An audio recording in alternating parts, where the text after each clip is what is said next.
Sim, obrigado, ministro. Sou presidente da Frente Parlamentar de Reforma Política e também da subcomissão criada na CCJ, que vai tratar de reforma política. Então, temos aqui uma urgência com relação a esse tema. Aproveito e agradeço ao ministro e agradeço a essa casa de estar abordando esse tema, que é um tema extremamente importante para a nossa República, para o nosso Estado de Direito. Vamos entender uma coisa aqui em perspectiva, que nós não temos efetivamente democracia, tal qual foi concebido esse termo no início da palavra, lá atrás, há 3.000 anos atrás, na Grécia Antiga. Hoje em dia, os sistemas representativos, todos eles, sem exceção, são oligarquias. São pessoas, são poucos que concentram poder. Nessa dinâmica de oligarquias, então, aí temos oligarquias mais abertas e oligarquias mais fechadas. As oligarquias mais abertas são aquelas que têm sociedade civil forte e organizada. Sociedade civil que quer ser representada. Essas forçam o sistema a se abrir. Essas demandam interferência cada vez mais direta. Qualquer tipo de chancela que se coloque entre a sociedade e o poder representativo, por lei, é ilegítimo. E é incrível perceber que, no modelo atual, depois da Constituição Cidadã, nós temos cada vez maiores empecilhos criados entre a sociedade e os seus representantes. Vemos agora, atualmente, os poderes políticos, especificamente dos partidos políticos, se enraizando de maneira ilegítima, através de lei. Quantos partidos políticos hoje conseguem mobilizar a sociedade em seu nome? Isso não foi sempre assim.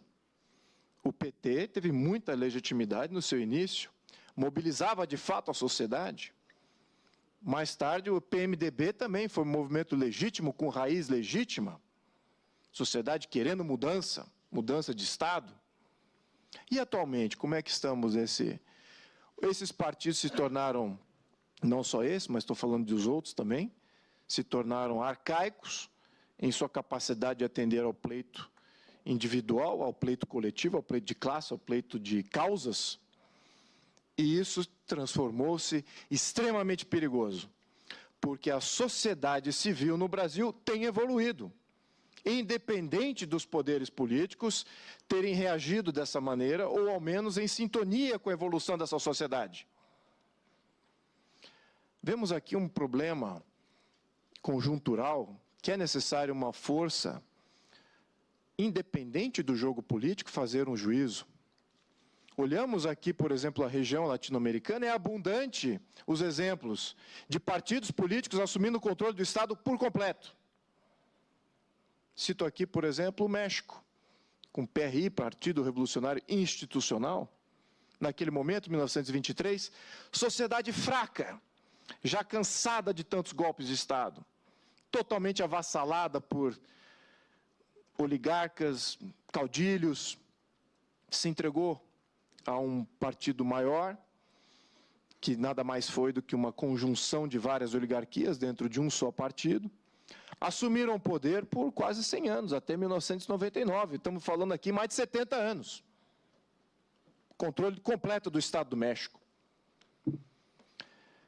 Aqui na nossa região da América do Sul, temos o Pacto do Punto Fijo, que em nos anos 50, grupos oligárquicos dentro de 3 partidos políticos na Venezuela se formaram, se forjaram em um só partido para comandar todo o sistema político, sem nenhuma abertura.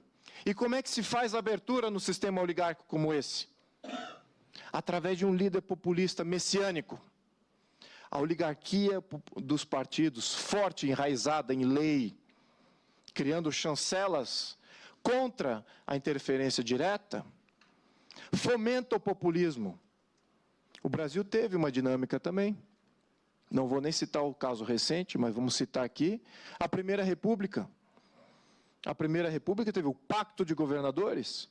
Foi exatamente para prevenir que houvesse mobilização contrária aos interesses das grandes oligarquias políticas que assumiram o poder na Primeira República. E ficaram no poder pouco tempo? Houve alternação? Décadas, décadas. E o que nós estamos vendo hoje no Brasil? Estamos vendo partidos que perderam o vínculo com a sociedade, não têm representatividade alguma, capacidade de mobilização alguma, e se enraizam por si próprios, a seu próprio comando, totalmente soberanos de criar as leis para se protegerem dessa sociedade cada vez mais forte. E hoje temos aí o risco de termos mais uma vez na história do país uma oligarquização dos partidos políticos contrários à sociedade. E qual é o escape que a sociedade tem? Aonde está a proteção que a sociedade tem nesse modelo? Um novo pacto, um ponto firro que está se criando aqui dentro do Brasil. Um novo pacto de governadores, política de governadores que pode estar se criando. Um novo PRI que pode estar se criando aqui dentro do Brasil. Afora de outros demais, vários outros exemplos que são abundantes aqui na região. Estamos aqui com um risco sério de cairmos numa ditadura partidária, de um fechamento completo do sistema político, dominado por caciques endinheirados, sem nenhum compromisso com a democratização dos partidos. Qual partido, dentre essas medidas de reforço dos partidos, tomou o ônus de se abrir à transparência completa? Nenhum. Compliance. Quantos partidos abraçaram compliance à medida que reforçavam seus poderes? Nenhum. Não tem legitimidade. E que força vai impedir de criar uma ditadura partidária aqui no Brasil? Ministro, a candidatura independente é apenas uma válvula de escape para essa sociedade. É apenas uma, é um mecanismo. Mas ele se faz necessário. Ele se faz necessário exatamente para que a gente ainda tenha um Estado de Direito neste jogo político que a gente está para viver nesse próximo início de século XXI, que se apresenta como uma sociedade civil muito mais forte, muito mais engajada e capacitada do que jamais tivemos na história do Brasil. Candidaturas independentes vêm exatamente com essa missão, de representar o indivíduo, o cidadão, não para representar os interesses do Estado, como bem colocou aqui mencionou antes, a massa. Partidos representam a massa, mas o cidadão precisa de representação também. E quem vai ser o fiel dessa balança entre os interesses do Estado, através dos seus sistemas partidários, que comandam massas, e os direitos individuais do cidadão? Quem será o fiel dessa balança quando todo o poder está na mão daqueles partidos políticos que querem se proteger do cidadão livre e independente? Temos aí um desbalanço tremendo, que pode gerar consequências de instabilidade política futura tremendas.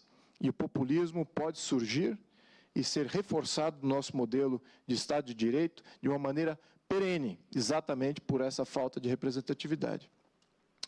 Por isso, ministro, eu faço aqui meu caso a favor das candidaturas independentes. Elas são essenciais para o nosso Estado de Direito, elas são essenciais para a nossa cidadania, para a representatividade do nosso cidadão. Reforçam, sim, os partidos políticos, porque os tornam mais representativos, forçam eles a incorporar pleitos que individualmente seriam encabeçados, caso não sejam absorvidos pelos partidos políticos. Por isso, acho que seja interessante que um poder afora daqueles que hoje compõem o Congresso Nacional, afora daqueles que hoje estão viciados pelo jogo político, que têm interesses e representam interesses não só ideológicos, mas interesses corporativistas, que faça o juízo de que se a nossa República vai conseguir sobreviver, se o nosso Estado de Direito vai conseguir sobreviver com essa atual conjuntura. Agradeço aos senhores o tempo. Muito obrigado mais uma vez ao STF, ao ministro, por estar protagonizando esse debate. Meus amigos, muito obrigado. Muito obrigado ao deputado Luiz Felipe, que é o presidente da Subcomissão Especial de Reforma Política da Comissão de Constituição e Justiça da Câmara e que hoje é protagonista de um dos debates mais importantes do país, que é precisamente o debate sobre a reforma política.